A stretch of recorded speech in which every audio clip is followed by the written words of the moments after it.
गुजरांवाला से हाफिज इमरान की report. Corona virus से पूरी दुनिया मुतासर हुई और बहुत से लोग बेरोजगार भी हो गए। सबसे ज्यादा परेशानी उन लोगों के लिए है जो हसूल रोजगार के सिलसिला में बैरून मुल्क में, जिनको काम से भी जवाब हो गया और अपने रहने के लिए कोई ठिकाना भी नहीं। हमारे कुछ भाई जो रोजगार के सिलसिला में अफगानिस्तान गए हुए थे, वो हुकूमत वक्त से क्या अपील कर रहे हैं, आइए सुनते हैं उन्हीं की जुबानी। मोहतरम अस्सलाम वालेकुम। ਅਸੀਂ ਆ ਸਾਰੇ ਭਰਾ ਜਲਾਲਾਬਾਦ ਅਫਗਾਨਿਸਤਾਨ 'ਚ ਕੰਮ ਕਰਨੇ ਆ, ਕਈ ਸਾਲਾਂ ਤੋਂ ਅਸੀਂ ਕੰਮ ਕਰਨੇ ਆ ਔਰ ਆਪਣੇ ਬੱਚਿਆਂ ਦਾ ਰੋਜ਼ਗਾਰ ਬੜੇ ਅਹਿਸਨ ਤਰੀਕੇ ਨਾਲ ਅਸੀਂ ਨਿਭਾ ਰਹੇ ਸਾਂ। ਸਾਡੇ ਬੱਚੇ ਬੜੇ ਖੁਸ਼ਹਾਲ ਸਨ। ਇਸ ਬਿਮਾਰੀ ਦੀ ਵਜ੍ਹਾ ਤੋਂ ਅਸੀਂ ਕਈ ਦਿਨਾਂ ਤੋਂ ਇੱਥੇ ਬਿਲਕੁਲ ਫਾਰਗ ਬੈਠੇ ਆ, ਸਾਡਾ ਕੋਈ ਕੰਮ ਨਹੀਂ ਹੈ। ਸਾਡੇ ਬੱਚਿਆਂ ਦੇ ਕਮਾਉਣ ਵਾਲੇ ਵੀ ਅਸੀਂ ਆ।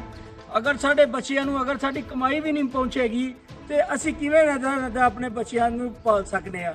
लिहाजा मेहरबानी करके सदर, वज़ीर आज़म और चीफ ऑफ आर्मी स्टाफ मेहरबानी करके और मीडिया, कभी किसी जियो न्यूज़ ने, ARY ने, कभी किसी और बड़े चैनल ने, छोटे चैनल ने ये खबर तो नहीं चलाई कि हमारे पाकिस्तानी भाई अफ़गानिस्तान में भी हैं और हैं भी मज़दूर, हैं भी हम मज़दूर दिहाड़ीदार हैं।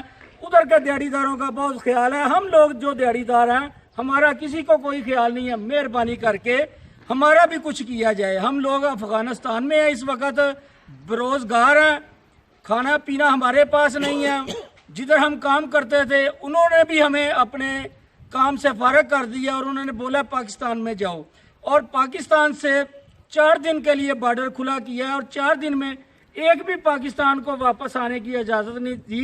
मेहरबानी करके हमारा भी कुछ सोचें और हम आपके बहुत मशकूर होंगे अगर आप लोग हमारे लिए कुछ सोचेंगे तो बड़ी मेहरबानी होगी।